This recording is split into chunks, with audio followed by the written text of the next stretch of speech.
वज़ीर आज़म इमरान खान ने sugar commission की रिपोर्ट सामने आने के बाद बड़े फैसले किए। Cases NAB, FBR, FIA, competition commission of Pakistan, state bank और ACCP को भेजे और 90 दिनों में मुकदमा दायर करने का हुक्म दिया।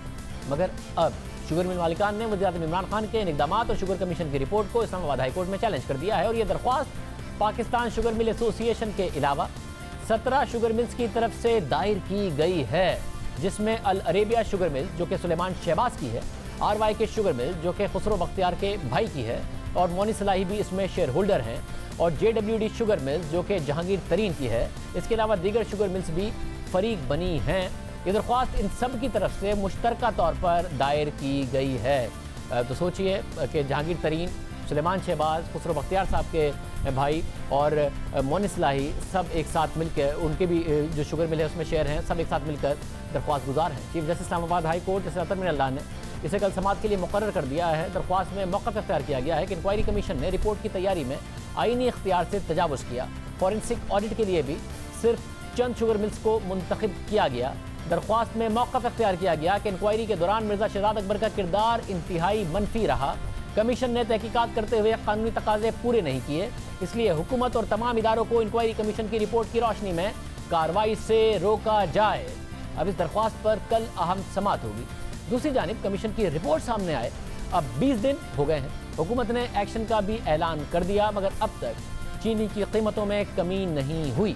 हुकूमत ये दावा तो करती रही है कि पहली बार चीनी की असल लागत का तखमीना लगाया गया है, चीनी की कीमत कम लाई जाएगी, मगर 20 दिनों बाद भी ऐसा नहीं हुआ। हमने आज भी मार्केट में तज्जिया किया तो कीमत वही है, 85 रुपये तक चीनी इस वक्त भी बिक रही है। शुगर कमीशन ने बताया कि टैक्स और शुगर मिल मालिकान के मुनाफा मिलाकर भी चीनी की फ़ी किलो कीमत 63 रुपये 17 पैसे बनती है, मगर इस वक्त चीनी 80 से 85 रुपये में फ़रोख्त हो रही है। आम सार्फिन के साथ खुद हुकूमत ने भी दिसंबर से अब तक महंगे दामों ही चीनी खरीदी। यहाँ पता चलता है कि जब हुकूमत को मार्केट में मुदाखलत करके चीनी की कीमत सस्ती करनी थी, कैसे खुद हुकूमत भी चीनी की कीमत बढ़ती रही और हुकूमत खरीदती रही। इसका जायज़ा लेते हैं। यूटिलिटी स्टोर कॉरपोरेशन के MD कल हमारे प्रोग्राम में आए, फिर उन्होंने हमें दस्तावेज़ात फराहम की। तो दस्तावेज़ात के ही मुताबिक जो दस्तावेज़ात आप सामने देख रहे हैं वो हमें खुद यूटिलिटी स्टोर कॉरपोरेशन की तरफ से प्रोवाइड की गई हैं, मुहैया की गई हैं। इन दस्तावेज़ात के मुताबिक 3 दिसंबर 2019 को 15,000 टन चीनी 67 रुपये फ़ी किलो के हिसाब से खरीदी गई और फिर 21 दिन के बाद 24 दिसंबर को यूटिलिटी स्टोर कॉरपोरेशन ने मजीद 15,000 टन चीनी खरीदी 71 रुपये फ़ी किलो के हिसाब से, और फिर 20 दिन के बाद यानी 14 जनवरी को 2,000 टन चीनी खरीदी गई 74 रुपये फ़ी किलो के हिसाब से, यानी 7 रुपये चीनी की कीमत बढ़ गई। ऐसा क्या इजाफा हो गया था? क्या बिजली महंगी हो गई थी? गन्ना महंगा हो गया था कि एक महीने के फ़र्क से 67 रुपये की जगह हुकूमत 74 रुपये की चीनी खरीद रही थी और ख़रीदती जा रही थी। फिर उसके बाद 17 मार्च को 79 रुपये 50 पैसे के हिसाब से 20,000 टन चीनी खरीदी गई। फिर 1 अप्रैल को 20,000 टन चीनी ली गई 67 रुपये फ़ी किलो के हिसाब से, मगर वो चीनी है जो जहांगीर तरीन साहब ने ऐलान किया था कि मैं सस्ती दूंगा और उन्होंने दी। मगर दीगर शुगर मिल मालिकान ने भी उनके साथ ऐलान किया था उनके मुताबिक कि वो 70 रुपये फ़ी किलो के हिसाब से चीनी देंगे, मगर उन्होंने नहीं दी। 8 अप्रैल को यूटिलिटी स्टोर कॉरपोरेशन ने 78 रुपये 32 पैसे के हिसाब से 78,000 टन चीनी खरीदी। इसके अलावा यूटिलिटी स्टोर कॉरपोरेशन ने 9 मार्च 2020 को 30,000 ब्रांडेड चीनी 83 रुपये फ़ी किलो के हिसाब से खरीदी। 24 मार्च को 30,000 टन चीनी 83 रुपये 50 पैसे के हिसाब से खरीदी। यूँ दिसंबर से अब तक यूटिलिटी स्टोर कॉरपोरेशन ने 2,10,000 टन चीनी खरीद ली और मुसलसल कीमत में इजाफा होता रहा, मगर हुकूमत यूटिलिटी स्टोर के जरिए चीनी खरीदती रही। सब्सिडी की मद में आवाम के पैसे यहाँ जाते रहे। अगर शुगर कमीशन के तयन करदा कीमत के मुताबिक जायज़ा लिया जाए जो कि 63 रुपये बनती है, तो दिसंबर में 15,000 टन चीनी 67 रुपये के हिसाब से खरीदी गई, यानी 4 रुपये फ़ी किलो इजाफी अदायगी की गई और यानी शुगर मिल मालिकान को 6 करोड़ रुपये का इजाफी फ़ायदा पहुँचाया गया। फिर दिसंबर में जो 15,000 टन चीनी 71 रुपये 10 पैसे के हिसाब से खरीदी गई, उसके जरिए 12 करोड़ रुपये का फ़ायदा पहुँचाया गया। फिर जनवरी में 2,000 टन चीनी जो 74 रुपये के हिसाब से खरीदी गई, उसमें 11 रुपये फ़ी किलो इजाफी अदा किए गए, 2 करोड़ 20 लाख रुपये का इजाफी फ़ायदा पहुँचाया गया। इसी तरह मार्च में 20,000 टन चीनी 79 रुपये 50 पैसे के हिसाब से खरीदी गई, उससे 32 करोड़ रुपये का इजाफी फ़ायदा पहुँचाया गया।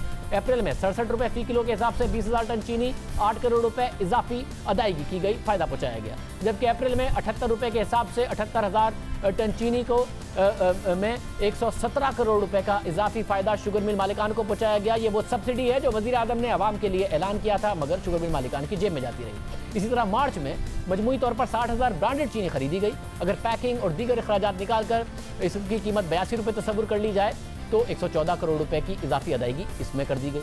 मजमूई तौर पर 2,10,000 टन की खरीदारी करके शुगर मिल मालिकान को लगभग 3 अरब रुपए का फायदा पहुंचा दिया गया। जब हुकूमत महंगे दामों चीनी खरीद रही थी तो इसका असर मार्केट में भी नजर आया और चीनी की कीमत मुसलसल बढ़ती रही। जब हुकूमत ही महंगी खरीद रही थी तो शुगर मिल मालिकान मार्केट में कैसे सस्ती चीनी बेचते। अब हम हमारे प्रोग्राम में शाद अकबर साहब कह चुके हैं कि इस हवाले से भी कार्रवाई होगी। इस हुकूमत का एक बहुत बड़ा स्कैंडल बन सकता है कि अरबों रुपए की सब्सिडी वज़ीर आज़म कह रहे हैं अवाम को जा रही है, जा वो शुगर मिल मालिकान को रही है। बिल्कुल शाहजेब, मैं आपके साथ एग्री करता हूँ। ये मैं समझता हूँ ना सिर्फ ज्यादती है बल्कि बदमाशी भी है।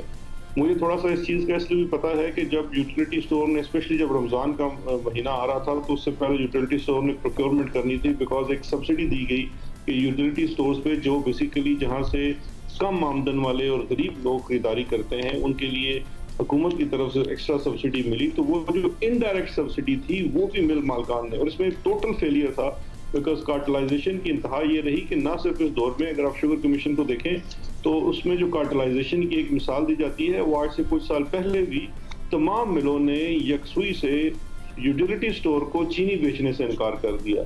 और इस वक्त भी जब ये रिपोर्ट की कमीशन के ऊपर काम हो रहा था तो बारहा धमकियां दी गई कमीशन को, कमीशन के मेंबरान को, सरबराह को और हुकूमत को भी, कि अगर आपने ये फोरेंसिक कमीशन ना रोका तो हम मार्केट में से चीनी ही गायब कर देंगे। लोग दाल, चावल, आटा चीनी से ज्यादा खाते हैं, तेल चीनी से ज्यादा खरीदते हैं, मगर इतनी बड़ी सब्सिडी और इतने बड़े टेंडर यूटिलिटी स्टोर ने चीनी के किए हैं, बाकी दूसरी चीजों के नहीं किए। तो ये सब्सिडी शुगर मिल मालिकान के लिए थी, आवाम के लिए थी वज़ीर आज़म ने?